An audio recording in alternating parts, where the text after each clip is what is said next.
안녕하세요. 반갑습니다. 주님의 이름으로 환영합니다. 먼저 함께 기도하면서 새벽 예배를 시작하도록 하겠습니다. 좋으신 하나님 감사합니다. 어렵고 힘든 저희 삶 가운데서도 주님을 바라보고 예배하게 하시니 감사합니다. 이 시간을 통해 주님의 말씀을 마음 깊이 새길 수 있도록 주님 인도하여 주시옵소서. 감사드리며 예수님의 이름으로 기도드립니다. 아멘. 오늘 읽을 말씀은 마가복음 14장 53절에서 65절까지 말씀입니다. 마가복음 14장 53절에서 65절까지 말씀 같이 보도록 하겠습니다. 마가복음 14장 53절에서 65절까지 말씀입니다. 그들이 예수를 끌고 대제사장에게로 가니 대제사장들과 장로들과 서기관들이 다 모이더라. 베드로가 예수를 멀찍이 따라 대제사장의 집 뜰 안까지 들어가서 아랫사람들과 함께 앉아 불을 쬐더라.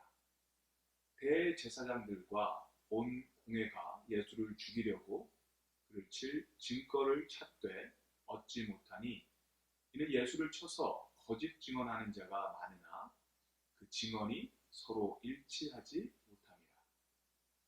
어떤 사람들이 일어나 예수를 쳐서 거짓 증언하여 이르되 우리가 그의 말을 들으니 손으로 지은 이 성전을 내가 헐고 손으로 짓지 아니한 다른 성전을 사흘 동안에 지으리라 하더라 하되 그 증언도 서로 일치하지 않더라.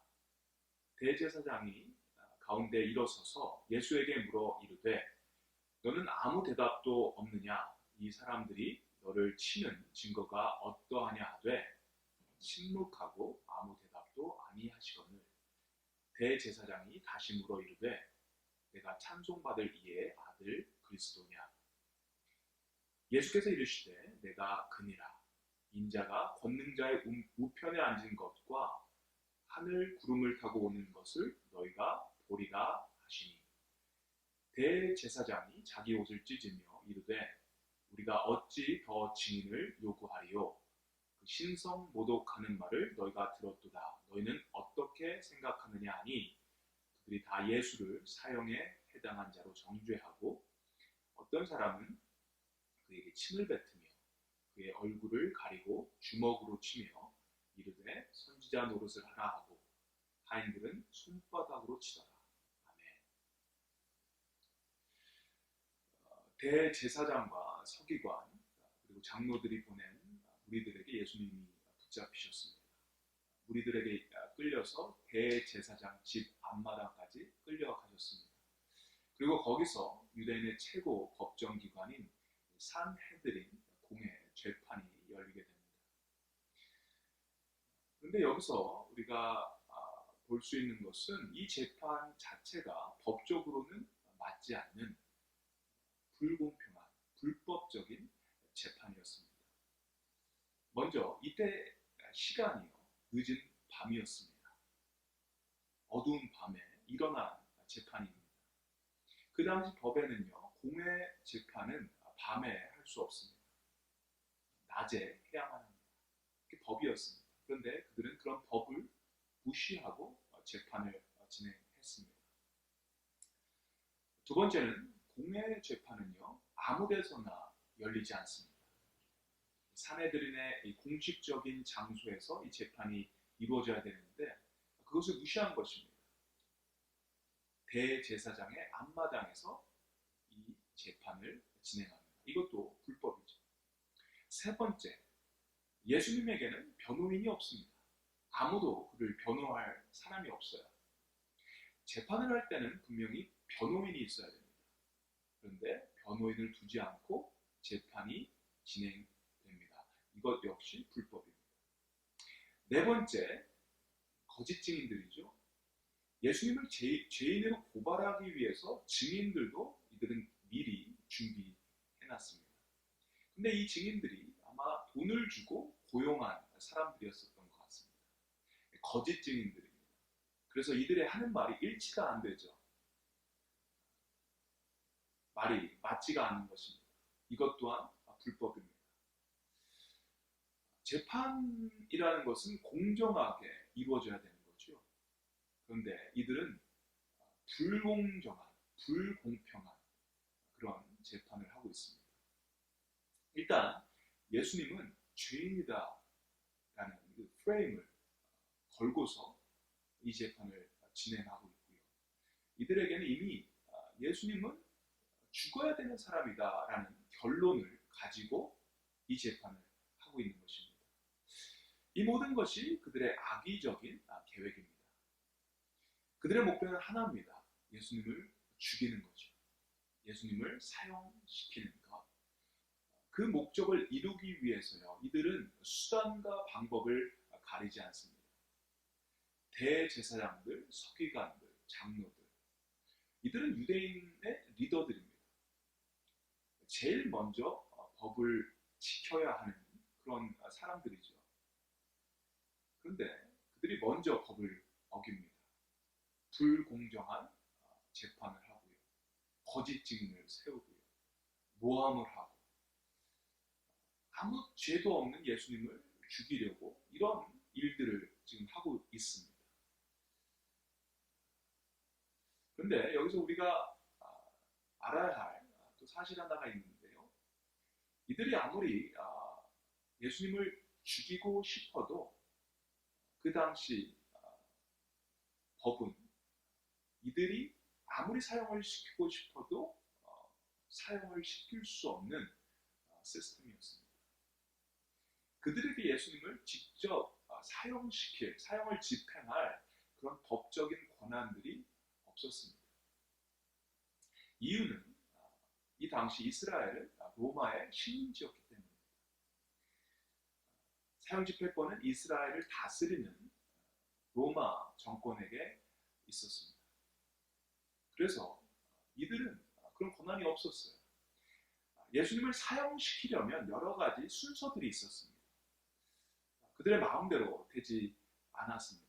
일단 예수님을 잡아서 산헤드린 공회에서 사형을 할 만한 이유를 찾는 재판을 해야 합니다. 그리고 공회에서 사형을 해야 한다는 그 판결이 나와야 되는 겁니다. 그 다음 순서가 로마 총독에게 가는 것입니다. 이런 이유로 이 사람은 사형을 해야 합니다 라고 소송을 하는 것입니다. 그 소송이 이제 결정이 되고 다시 한번 총독 앞에서 재판이 이루어집니다.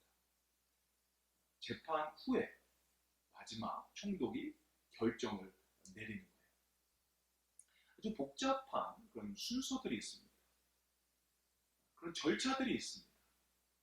근데 이렇게 힘들고 어렵고 복잡한 그 절차, 순서들이 있는데도 불구하고 이 유대인 지도자들은 아주 굳은 결심을 하고 있습니다. 예수를 반드시 죽여야 한다는 그런 굳은 의지를 가지고 아주 열정적으로 열심을 가지고 이 일을 진행하고 있는 것을 봅니다. 아주 열심히 불공평하게, 불정당하게 아주 예수를 죽이려고 노력을 하는데 아무리 찾아봐도 예수님을 죽일 수 있는 사형시킬 만한 그런 죄를 그들이 찾을 수 없습니다. 사형을 시키려면요, 죄가 커야 되는 거죠.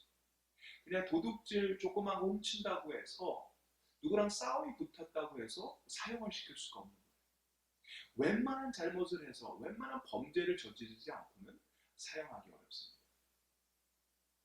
사람을 죽였다던가 아주 악랄한 그런 강도짓을 했다던가 아니면 로마 정부의 반란을 일으켰다던가 이런 큰 어떤 죄를 졌을 때 그때 사형이 가능한 거죠.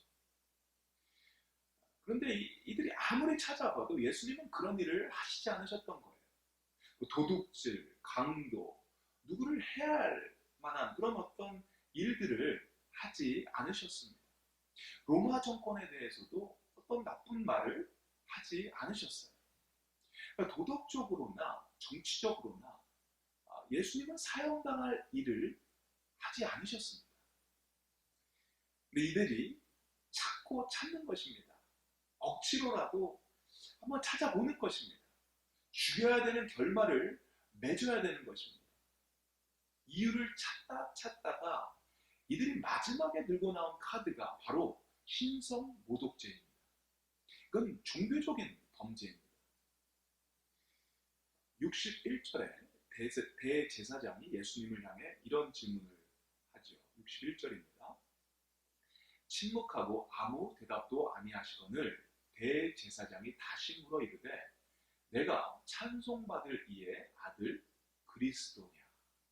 질문을 합니다. 찬송받으실 하나님의 아들 그리스도 맞냐? 라는 질문입니다. 이 질문에 예수님은 그렇다. 너가 한 말이 맞다. 62절 말씀 보도록 하겠습니다. 예수께서 이르시되 내가 그니라. 인자가 권능자의 우편에 앉은 것과 하늘 구름을 타고 오는 것을 너희가 보리라 하시니. 맞다라는 거죠.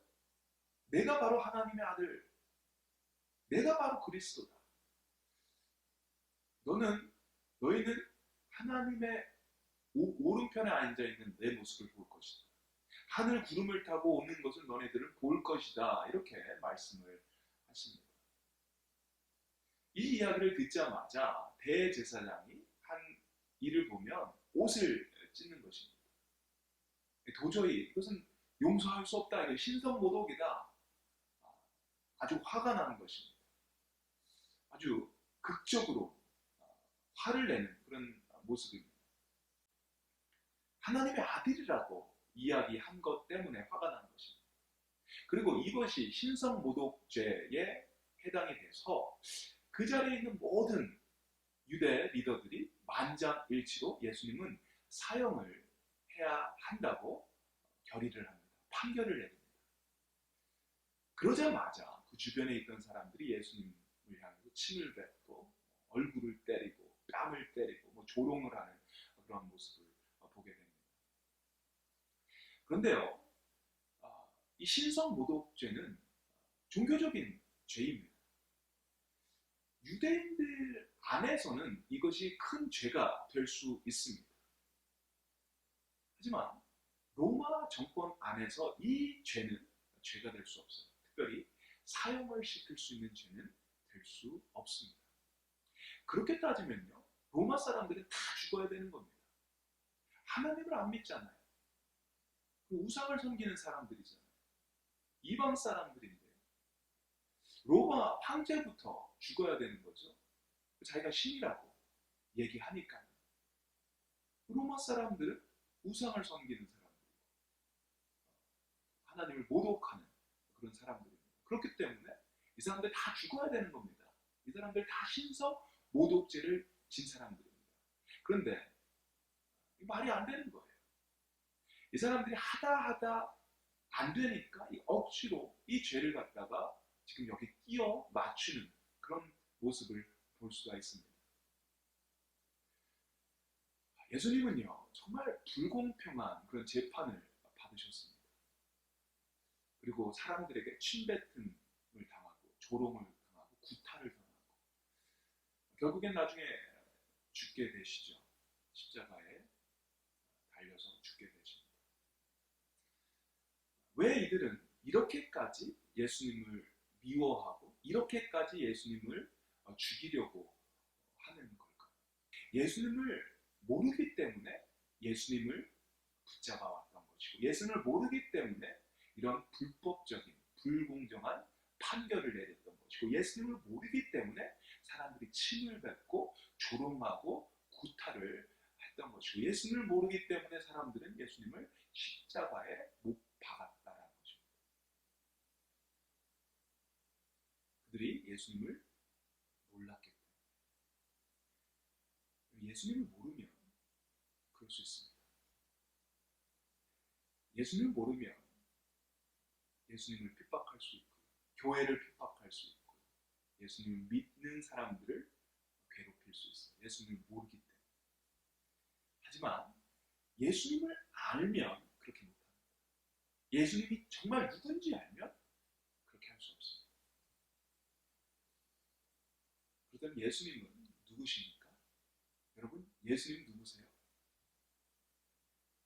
예수님은 스스로 자기를 이렇게 이야기합니다. 예수께서 이르시되 내가 그니라. 인자가 권능자의 우편에 앉은 것과 하늘 구름을 타고 오는 것을 너희가 보리라 하시니. 하나님의 아들이라고 이야기합니다. 하나님의 우편에 앉은 것, 하늘 구름을 타고 오는 것, 내가 그렇게 할 거라는 거예요. 하나님의 아들인 그리스도가 내가 그렇게 할 거다. 예수님이 자기 자신을 분명히 너무 클리어하게 이야기하십니다. 나는 하나님의 아들이다. 우리가 정말 예수님이 오늘 말씀하신 그 예수님으로 우리가 믿는다면, 정말 안다면 우리는 그를 핍박할 수 없습니다. 그가 사랑하는 교회를 핍박할 수 없습니다. 그가 사랑하는 사람들을 핍박할 수 없습니다. 우리가 정말 예수님을 안다면 우리는 그분을 경배할 것입니다. 예배할 것입니다. 찬양할 것입니다. 바라기는요, 저와 여러분이 예수님을 정말 알기를 원합니다. 예수님은 하나님의 아들이시고 나를 죄로부터 구원하시기 위해서 인간의 몸을 입으시고 이 땅에 태어나신 구원자, 그리고 다시 오실 예수님. 우리가 그분을 정말로 알았으면 좋겠습니다. 우리의 고백이 그냥 하는 고백이 아니라, 머리로만 아는 예수님이 아니라, 정말 예수님이 오늘 고백하신 것처럼 정말 그분이신 하나님의 아들이심을 기억하고 알고 믿고 이렇게 했으면 참 좋겠습니다.